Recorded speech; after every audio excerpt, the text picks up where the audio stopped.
Swimming and aquatics. Instructional video.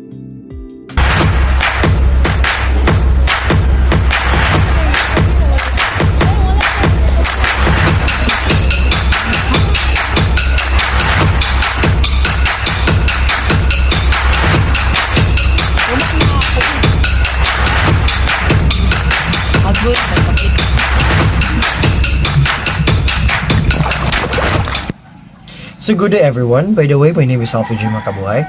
So at this moment, I will be teaching you the 4 strokes of swimming and the 6 types of diving in swimming. But before we will proceed to the 4 strokes in swimming, let's learn first the basic steps. First is the gliding. Gliding while swimming happens before a stroke begins. Between strokes, after a flip turn or at the end of a lap, proper gliding technique allows a swimmer to maintain momentum while preparing for the next stroke. Gliding also offers a good workout of strengthening the body's core muscles. To perform it, position yourself 1 foot from the wall of the pool.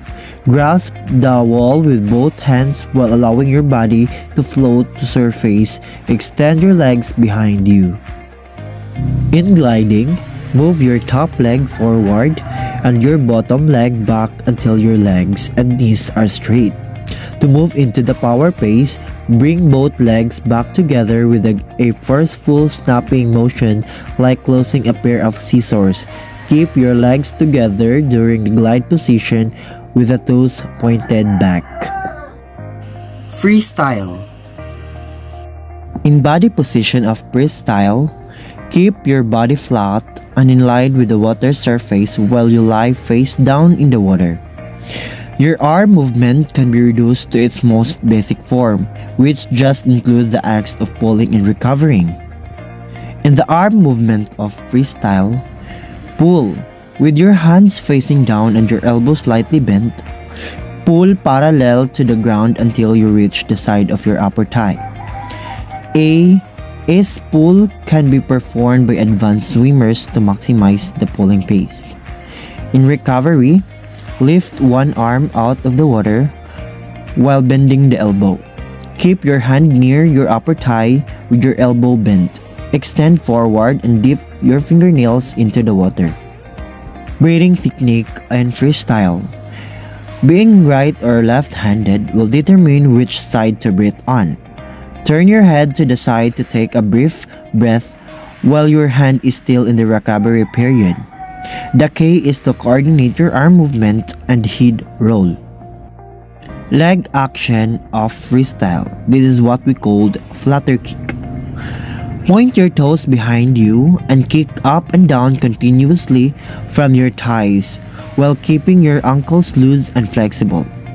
Making sure your legs are straight out while kicking is simple approach to fix the effectiveness of kicking from the pelvis. The breaststroke. In breaststroke, begin the breaststroke kick. From the core position, rotate your ankles outward. Then, bring your heels close to your butt and stimulously bend your ankles toward your shins. Extend your legs from this crunch position. You'll push your legs outward, extending your knees past the width of your shoulders. Keep ankles angled up and keep your legs straight back. Push ankles downward at the end of the kick. When breathing, draw your hands together in a tiny circle in front of your shoulders, while turning your hands so that your thumbs face upward. As the arms begin to converge, lift your head to breathe in. Then stretch your arms out and lower your head to the water to exhale. Take a breath after each movement. In arm movement of breaststroke, first, catch. Arm action begins with the arms fully extended out in front, fingers and hands together. Hands and pitch outwards and downwards to angle of about 400 degrees at the start of the catch pace. Arms pull outwards and downwards until they are approximately shoulder width apart. Elbows begin to bend and shoulder roll inwards at the end of the catch pace. The arms sweep downwards and inwards, and the hands pull to their deepest point. Elbows bend to 900 degrees and remain high. At the end of the down sweep, the hands sweep inwards and slightly upwards. Elbows tucked into the side of the hands are pulled inwards towards the chest and the chin. Hands recover by stretching forwards in streamlined position, and they recover under, on or over the water surface depending on the style of strokes to be swapped. The backstroke. In body position of backstroke, keep your body position as flat as you can to be streamlined with the water with a slight slope down to the hips to keep the leg action underwater. Don't let your hips drop too low as this will slow you down. Try and keep your body close to the surface of the water. In arm movement of backstroke, the arms should be straight and as in line with the shoulders as possible. Hands should be turned with the palm facing outwards and the little finger entering the water first. The arm sweeps through the water in a semicircle, pulling with force just under the water surface, pulling to the outside of the thigh. The arm rotates through 180 degrees over the shoulder, and the palm is turned outwards during recovery to ensure that the hand enters the water.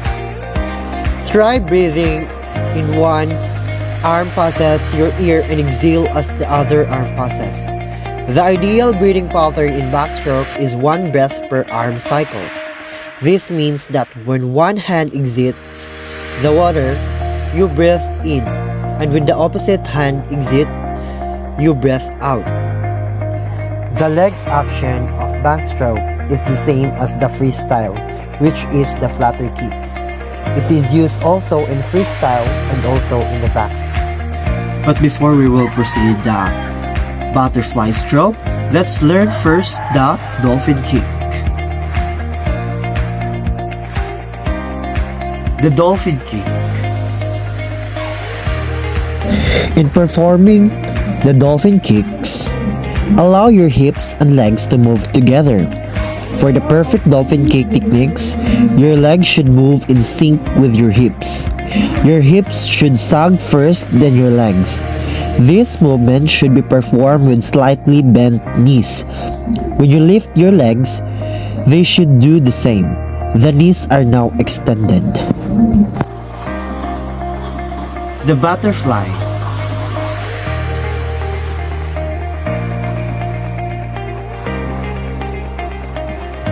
In butterfly stroke, the body position must face downward in the water, with your arms outstretched ahead of you about shoulder distance apart. Your legs should be behind you with your knees slightly bent.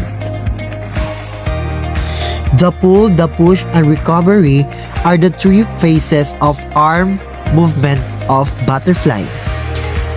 From starting position, pull your hands backwards towards your body. Keep your palms facing out and your elbows higher than your hands. Continuing from the previous stroke, push your hands down and back through the water, past your hips. Once your hands are past your hips, sweep them up and forward, breaking the surface of the water with your palms facing outward. Now, you're back to the beginning of the stroke.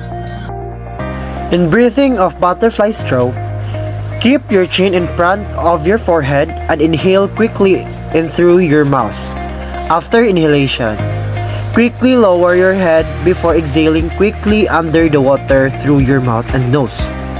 Your head should re-enter the water before your arms. In butterfly stroke, the leg action comes from the hips. The heels and the soles of your feet should break the surface from underneath with your knees slightly bent on the upbeat. Powerful downbeats of the feet, then propel the body forward. Try to keep your legs close together with your ankles relaxed. Diving in crouch position.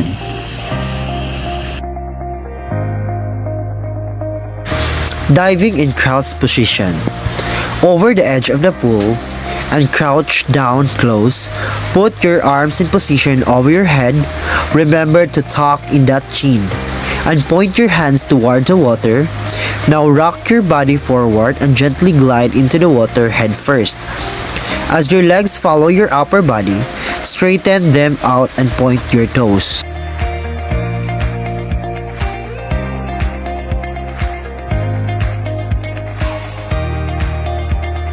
Diving in standing position.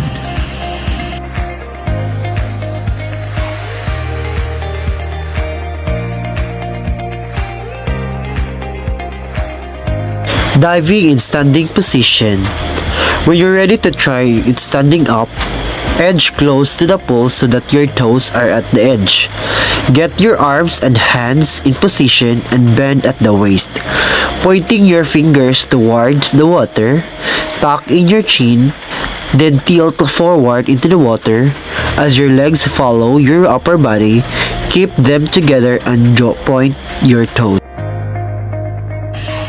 Diving in feet side by side.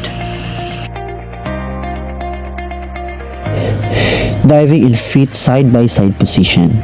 Stand and put your two hands and toes in the edge of the swimming pool. Slightly bend your knees and jump and stay pointed your toes.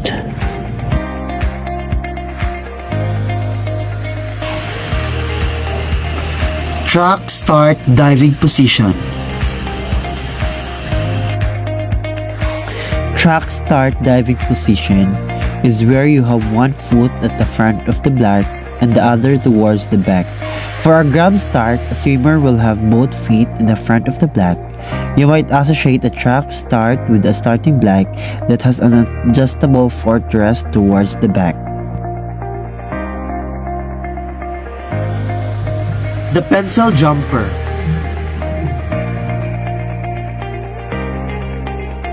To execute the pencil jump, you should keep your body stick straight like a pencil. As you jump into the pool, making as small of a splash as possible when you hit the water. And put your two hands in the side of your legs.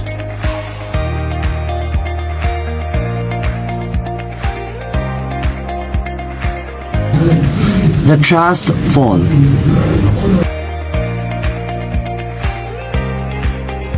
To perform the thrust fall, stand near the edge of the pool, strengthen your body and hands flex and the chest forming a cross. The feet should close together and after that, spring your feet and twist your body halfway, then thrusting the pool water surface.